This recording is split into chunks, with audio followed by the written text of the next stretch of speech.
Immaculate Heart High School, graduating class of 2020.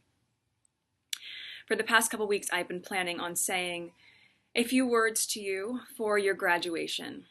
And as we've all seen over the last week, what is happening in our country and in our state and in our hometown of LA has been absolutely devastating. And I wasn't sure what I could say to you. I wanted to say the right thing, and I was really nervous that I wouldn't, or that it would get picked apart. And I realized the only wrong thing to say is to say nothing. Because George Floyd's life mattered, and Breonna Taylor's life mattered, and Philando Castile's life mattered, and Tamir Rice's life mattered. And so did so many other people whose names we know and whose names we do not know. Stephon Clark, his life mattered. And I was thinking about this moment when I was a sophomore in high school. I was 15, and as you know, sophomore year is the year that we do volunteer work, which is a prerequisite for graduating. And I remember my teacher at the time, one of my teachers, Miss Palia, said to me before I was leaving for a day of volunteering, always remember to put others' needs above your own fears. And that has stuck with me through my entire life, and I have thought about it more in the last week than ever before. So the first thing I want to say to you is that I'm sorry. I am so sorry that you have to grow up in a world where this is still present.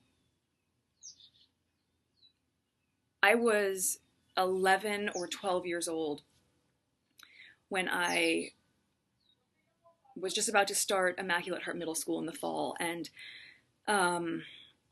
it was the LA riots, which was also triggered by a senseless act of racism.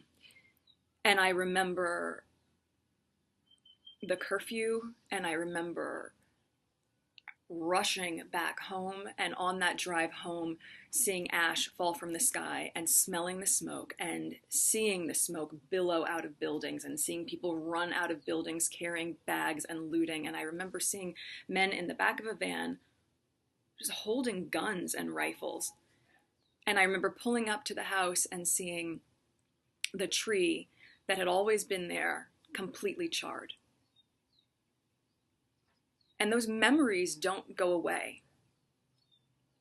And I can't imagine that at 17 or 18 years old, which is how old you are now, that you would have to have a different version of that same type of experience. That's something that you should have an understanding of, but an understanding of as a history lesson, not as your reality. So I am sorry that in a way we have not gotten the world to the place that you deserve it to be. The other thing, though, that I do remember about that time was how people came together.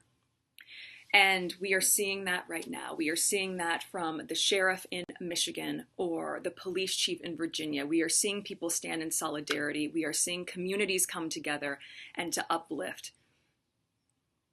And you are going to be part of this movement. I know that this is not the graduation that you envisioned. And this is not the celebration that you imagined.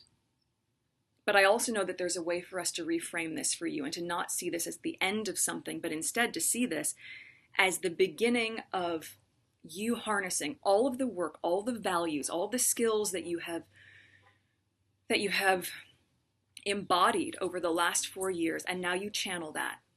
Now all of that work gets activated. Now you get to be part of rebuilding. And I know sometimes people say, how many times do we need to rebuild? Well, you know what? We are going to rebuild and rebuild and rebuild until it is rebuilt. Because when the foundation is broken, so are we. You are going to lead with love. You are going to lead with compassion. You are going to use your voice. You are going to use your voice in a stronger way than you've ever been able to, because most of you are 18 or you're going to turn 18, so you're going to vote.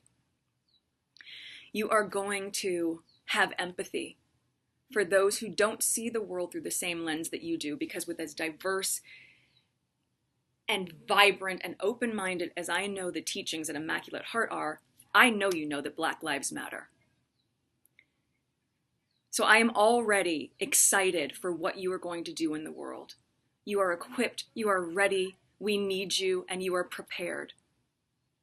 I am so proud to call each of you a fellow alumni, and I'm so eager to see what you're going to do. Please know that I am cheering you on all along the way. I am exceptionally proud of you, and I'm wishing you a huge congratulations on today, the start of all the impact you're going to make in the world as the leaders that we all so deeply crave.